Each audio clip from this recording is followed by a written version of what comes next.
Boa noite a todos. É uma grande alegria a gente poder estar aqui mais uma vez na casa de Deus e vendo tantas pessoas, é melhor ainda, né? Eu imagino que foi isso que motivou o salmista, né, os filhos de Coré, a escreverem lá no Salmo 84 que vale mais um dia na casa de Deus do que 1000 em outros lugares. Eu gostaria também de agradecer ao Senhor, né, por esse momento aqui agradável, e acredito que falo por todos, que a gente deve agradecer pelo milagre da vida, porque a nossa vida é um milagre de Deus.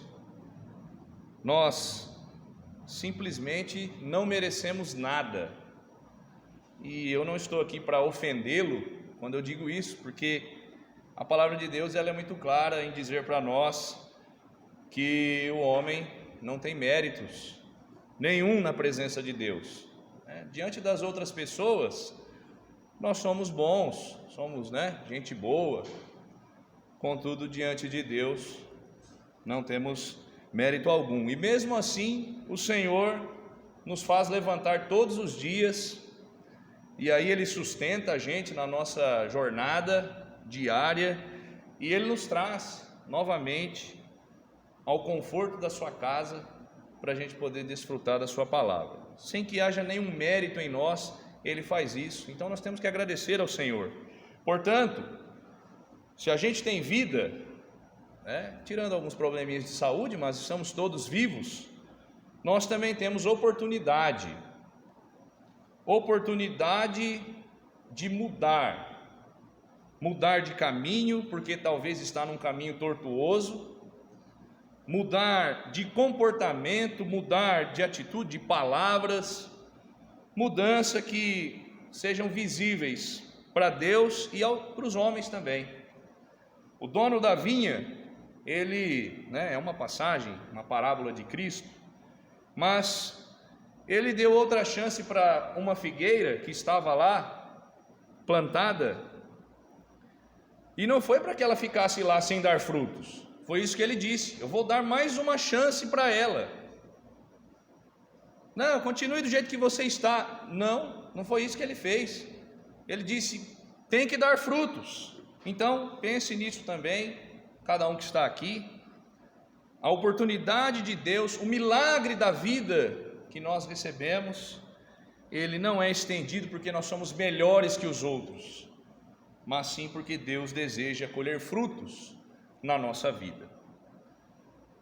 Vamos abrir as nossas Bíblias no livro de Isaías 53. Vamos passar aqui para a nossa meditação. Hoje nós vamos falar sobre as coisas essenciais, poderíamos dizer isso. Isaías 53, profeta maior, profeta messiânico. Isaías 53 a gente conhece, Verso 9, está dizendo assim o texto: e puseram a sua sepultura com os ímpios e com o rico na sua morte, ainda que nunca cometeu injustiça, nem houve engano na sua boca. Seria impossível ler este texto e não se sentir tocado por sua mensagem. A mais bela história da Bíblia. Era para ser impossível, mas não é. Se nós analisarmos, o eunuco, ele estava lendo nesse mesmo lugar e não estava entendendo nada. E quantas pessoas ainda não compreenderam o motivo da morte e ressurreição de Jesus, inclusive aqui dentro mesmo. Não estou nem falando das pessoas que estão lá fora. Quem está na igreja talvez ainda não fez questão disso, talvez ainda não sabem porque ele veio a esse mundo e nem sabem o quanto precisam dele. Por isso nós temos que dar atenção para poder entender. Aqui, nós estamos lendo um relato maravilhoso, falando do sacrifício de Jesus Cristo, sua aparição, suas dores, sua glória. E isso aproximadamente 400 anos antes de acontecer. E nós vemos que o Senhor Jesus, Ele se deu por inteiro pela humanidade. Ele não enviou um representante, Ele não negou e jogou para outra pessoa fazer, como a gente costuma fazer, né? A responsabilidade é nossa, mas a gente passa isso para outra pessoa. Ele veio cumprir toda a vontade do Pai, e a vontade do Pai era salvar o mundo. O Senhor Jesus desce, se torna menor que a sua criação, né? Falando dos anjos, ele se rebaixa e se coloca na mesma posição que o homem, que nós falamos agora há pouco, que não tem méritos de nada. A sua melhor obra é trapo de imundícia para Deus. A sua morte é realmente marcante por tudo que ela representa para nós, que é graças a esse sacrifício que nós temos vida eterna, e também pela forma como ela foi conduzida. A morte de cruz não era para qualquer pessoa. Toda a humilhação, todo o desprezo, a rejeição, e o Senhor Jesus não abriu a sua boca, mesmo não tendo culpa alguma. E a palavra diz que nós olhávamos para Ele e o reputávamos por aflito, ferido de Deus e oprimido. Ou seja, nós olhávamos para Ele e pensávamos que eram os seus próprios pecados que Ele estava ali. O problema era dele, está nessa situação porque merece. O verso que nós lemos fala que puseram a sua sepultura com o ímpio e com o rico na sua morte. Sabem quem é este rico? Nós vamos estudar nessa noite um herói das Escrituras que não foi celebrado, né? Eu até tinha um estudo para trazer sobre isso, de heróis não celebrados na Bíblia, homens, mulheres que tiveram uma participação importante, pessoas que a gente talvez nem saiba nada a respeito, como é o caso deste homem. Porém, amados, isso não é importante. O que importa é que Deus se agradou deles. E é o que deve me preocupar e te preocupar também, você que está aqui. Como é que Deus vê cada um de nós? Será que Ele se agrada ou será que Ele se entristece? Eu imagino, sinceramente, que muita gente vai se desapontar na presença de Deus. Pessoas que estão na igreja, e o Senhor vai dizer: não vos conheço. Isso é muito sério. No Evangelho de João, eu gostaria de convidar você para vir mais esse texto aqui comigo, antes de nós passarmos para a história. João capítulo 12. Esse versículo é maravilhoso, ele faz uma ligação com Isaías 53. As palavras do próprio Cristo. João capítulo 12, verso 32, Jesus está dizendo assim: e eu, quando for levantado da terra, todos atrairei a mim. Amados, como transformar uma coisa em essencial? Sabe, uma coisa que a gente não pode ficar sem. Tem algumas coisas que são essenciais para a nossa existência. Por exemplo, o ar que a gente respira, sem ele não tem vida. O sol é essencial para nós, para toda forma de vida. A água é essencial para nós, alimento é essencial para nós, descanso é essencial, socialização e por aí vai. É difícil a gente colocar qual deles é o mais importante. Mas a pergunta que eu fiz vai além disso. Como tornar algo que não era essencial em essencial? Veja este exemplo. Por que o celular se tornou tão essencial para nós? Tempos atrás, e os irmãos mais antigos me ajudem, não faz tanto tempo assim, o celular era uma coisa que a maioria nem imaginava. Os mais bem afortunados, só eles é que tinham. Era muito caro. E hoje é uma coisa essencial para o homem, para as mulheres e até as crianças também. Quebrou o celular, a gente nem quer saber se terminou de pagar. Vamos lá comprar outro, porque eu não posso ficar sem. Não é assim que a gente diz? Tornou-se essencial para nós. É impensável que alguém viva sem o seu celular. É claro que existe pessoas que não fazem uso, mas são poucos, muito poucos. Então, como foi que ele se tornou essencial para nós, se no passado ele não era? Essa é a questão que eu quero levantar. Não estou aqui para criticar o uso de celular, para dizer se ele é bom, se é ruim. É uma ótima ferramenta. Mas a questão não é essa. Como ele se torna tão essencial se ele não era essencial? O celular hoje é mais do que simplesmente falar, não é? Ele é entretenimento, ele encurta as distâncias, ele é ferramenta de trabalho. O que o computador faz, ele também faz, só que com mais praticidade. Daí ele se torna essencial para todo mundo. Os tempos são outros. Muito bem. O que isso tem a ver com a nossa mensagem? De certa forma, nada, exceto pela indagação: como algo passa a ser essencial se não era essencial? Uma coisa que não tinha importância e agora tem. Daí, meus amados irmãos e amigos, nós estamos num tempo onde o amor está cada vez menor. Amor a Deus, amor ao próximo.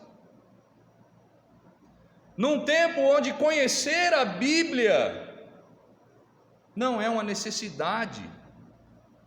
Um tempo de falta de temor. Nós falamos aqui outro dia sobre isso. Ninguém tem medo quando fala do poder de Deus. A gente se assusta quando acontece alguma coisa aí fora do normal. Um tempo de egoísmo, um tempo de frieza, de abandono da fé, um tempo difícil. No passado não foi assim, não com essa intensidade que está hoje, mas hoje é profecia bíblica. Então, por que o Senhor Jesus não é essencial hoje, já que as coisas estão tão do avesso? Tempos atrás ele não foi essencial, talvez ele não foi essencial para você nem para mim, mas agora tem que ser.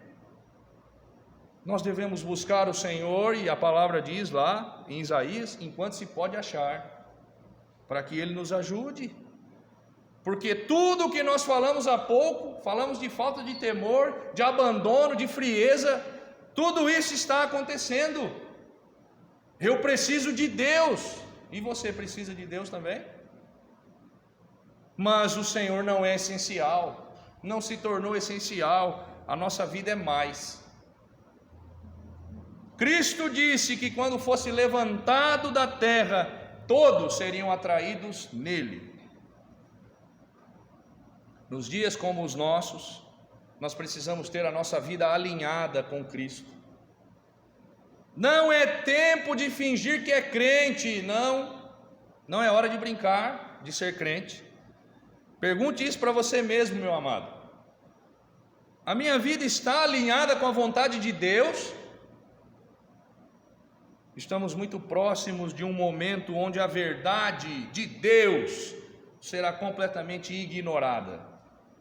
Algumas pessoas ainda têm um certo respeito, mas muito em breve isso vai diminuir, vai quase que se extinguir. E aquele que não está alinhado em Cristo, provavelmente vai se escandalizar. Quem foi atraído por Cristo um dia, sabe como ele é essencial. Hoje mais ainda. Lembra-se do rico que nós falamos lá do texto de Isaías? Pois bem, nós vamos meditar hoje sobre o homem que sepultou Jesus. Como eu já disse, um herói não muito celebrado, mas isso não importa. Não importa se não falou o nome, não importa se contou, não falou de onde que era, quantos anos tinha, o que ele fazia. Nós vamos ver na vida deste homem a confiança que ele tinha, onde estava depositada a sua esperança. Como ele foi atraído por Cristo, quando Cristo foi levantado da terra, e como Cristo era essencial para ele. Dias difíceis para ele, viu? Os dias que nós vamos estudar aqui eram dias difíceis para ele, assim como para nós hoje. Precisamos estar com a nossa vida bem alinhada em Cristo.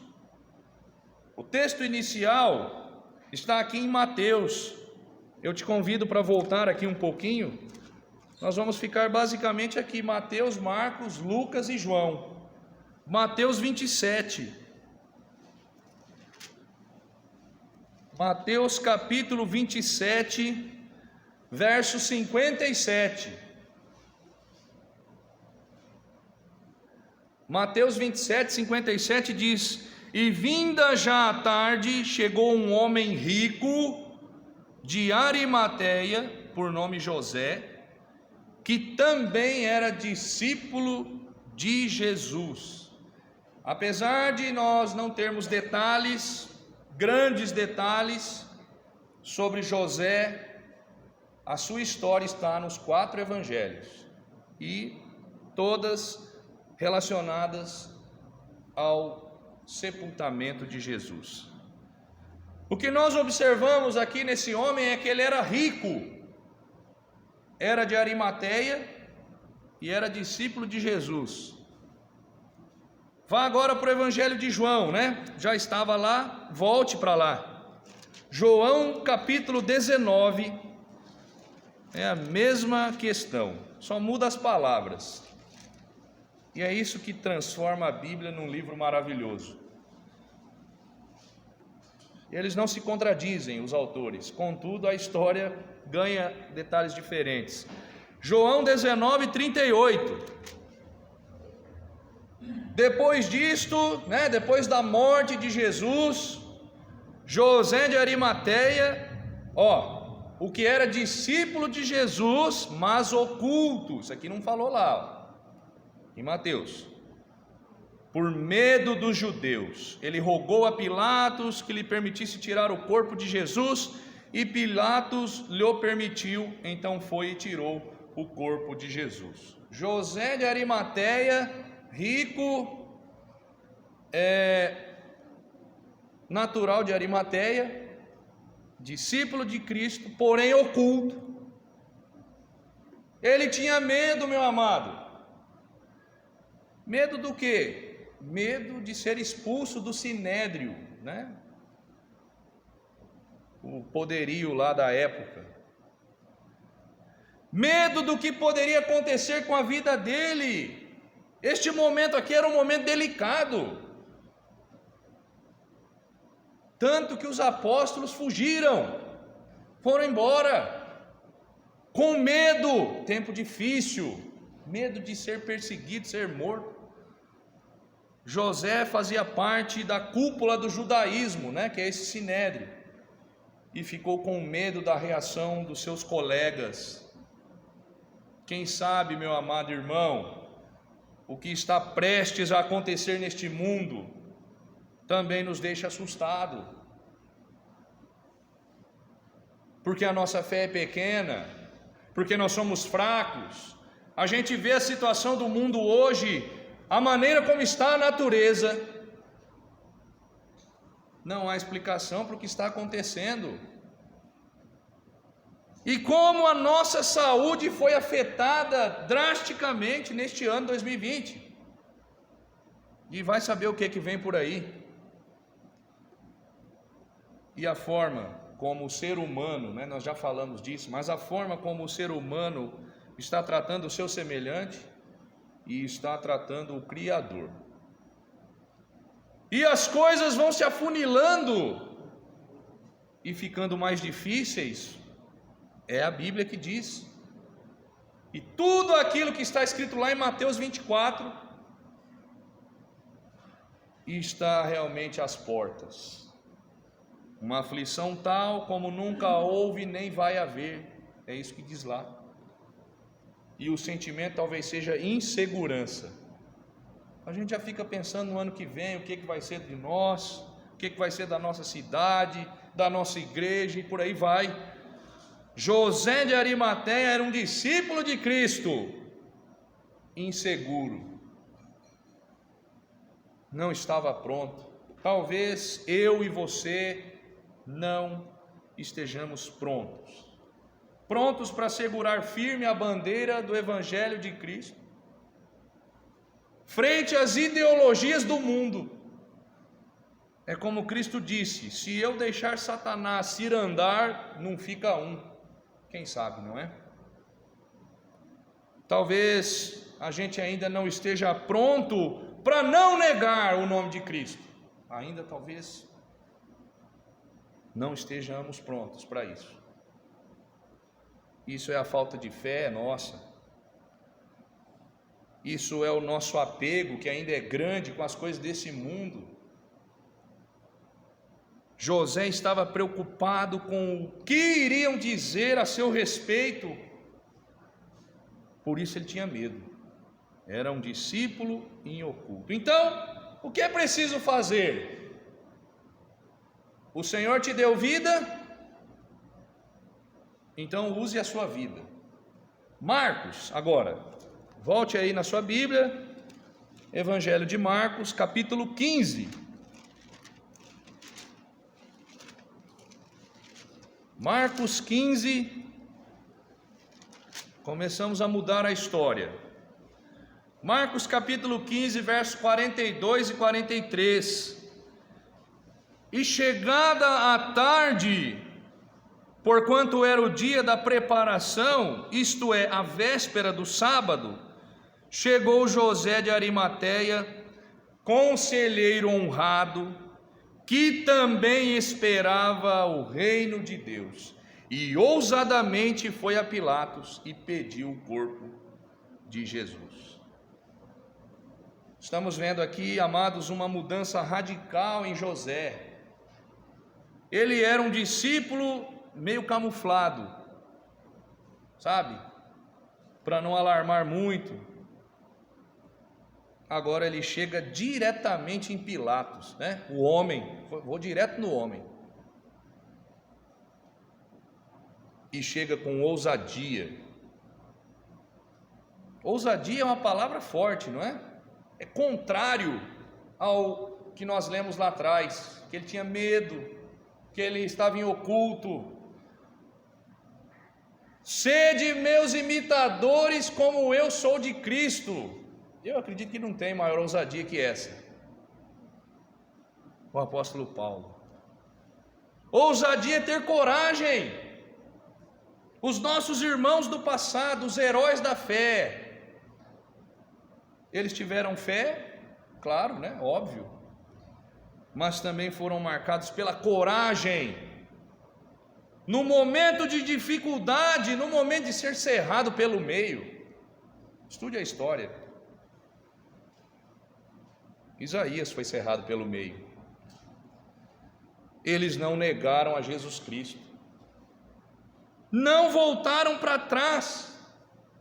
Ninguém mais poderia fazer, porque foi todo mundo embora lá na história, de José. E o José de Arimateia foi lá e fez, porque foi corajoso. Que mudança, meu amado, na vida deste homem. Lucas capítulo 23 é o último texto sobre José. Lucas 23.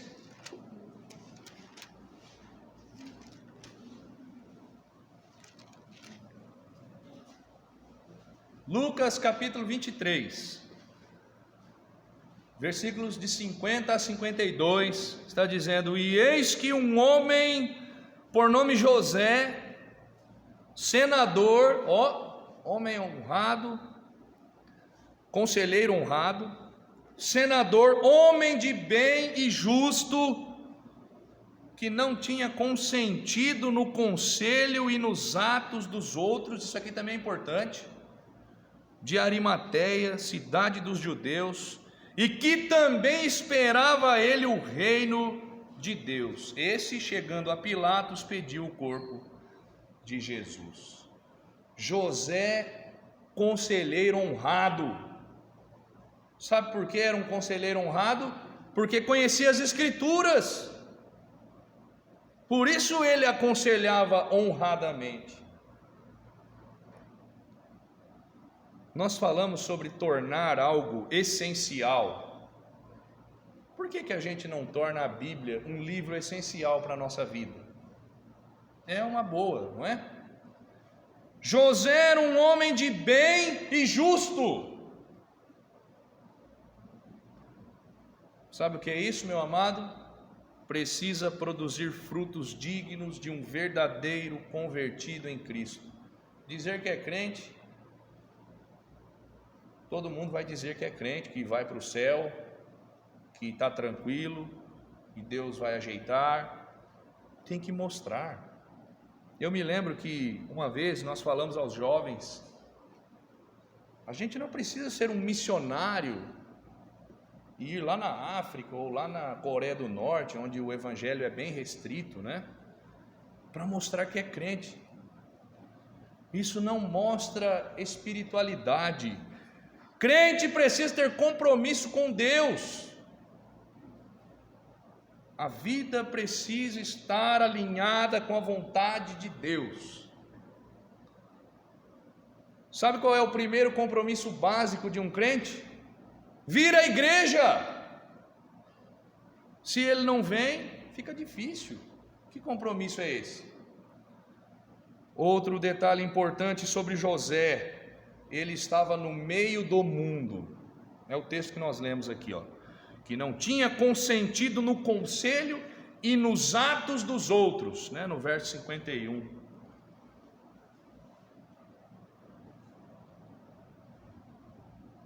Ele estava no mundo, mas não consentiu com ele. Os outros membros aqui do conselho, né, do sinédrio, deram aval para matar Jesus. José não. Ele não consentiu, ele foi contra.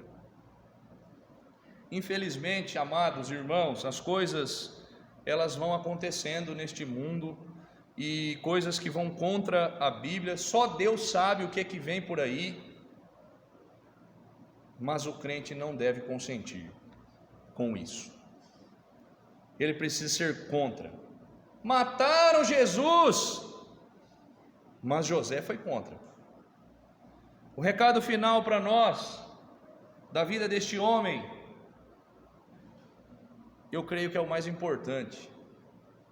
Ele esperava o reino de Deus. Sabe por que a gente não faz questão muitas vezes de mudar para o Senhor Jesus? Não faz questão de tomar uma decisão? Nós somos jovens, nós temos outras coisas para fazer. É porque a gente não está esperando o reino de Deus. Esse reino de Deus está muito longe. Ninguém viu, ninguém sabe. É uma promessa para sabe-se lá quando. José confiava na promessa de Cristo. Por isso ele foi lá ousadamente até Pilatos. Por isso a mudança de conduta. É a confiança desse homem. Alguém precisa fazer alguma coisa.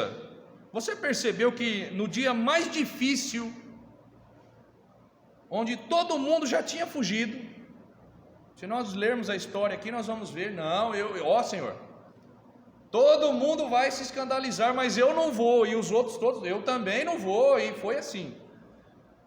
E de repente não tinha mais ninguém.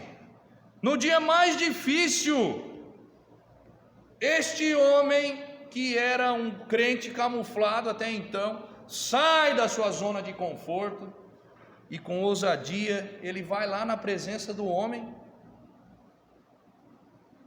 Que o Senhor Deus nos ajude a ser como José de Arimateia, amados. Ousado, pronto para fazer o que é necessário. Este é o conselho final para nós, irmãos e irmãs. Se a nossa esperança na promessa de Deus não estiver firme, a gente vai se escandalizar e vai voltar para trás. Nos dias de hoje, mediante a frieza, mediante a diversidade de doutrinas de homens, tem doutrina para todos os gostos, tem igreja para todos os gostos, e nas dificuldades, e ciente de que não vai melhorar, porque a Bíblia diz isso. Se não estivermos esperando o reino de Deus, nós vamos ser os mais miseráveis de todos os homens. José de Arimateia nos ensina a verdadeira mudança. E esta mudança acontece pela atração na cruz de Cristo. O irmão Ari falou ontem sobre a cruz de Cristo, que é loucura. Acha que tem cabimento isso? Que o Senhor aumente a nossa fé, irmãos. Que a nossa esperança esteja na promessa de Cristo. A sepultura do Senhor Jesus foi colocada junto com os ímpios e com o rico. E o rico é José. Isso verdadeiramente nos mostra que Jesus morreu no nosso lugar, no meu e no seu. Porque nós é que deveríamos estar lá, pagando este preço.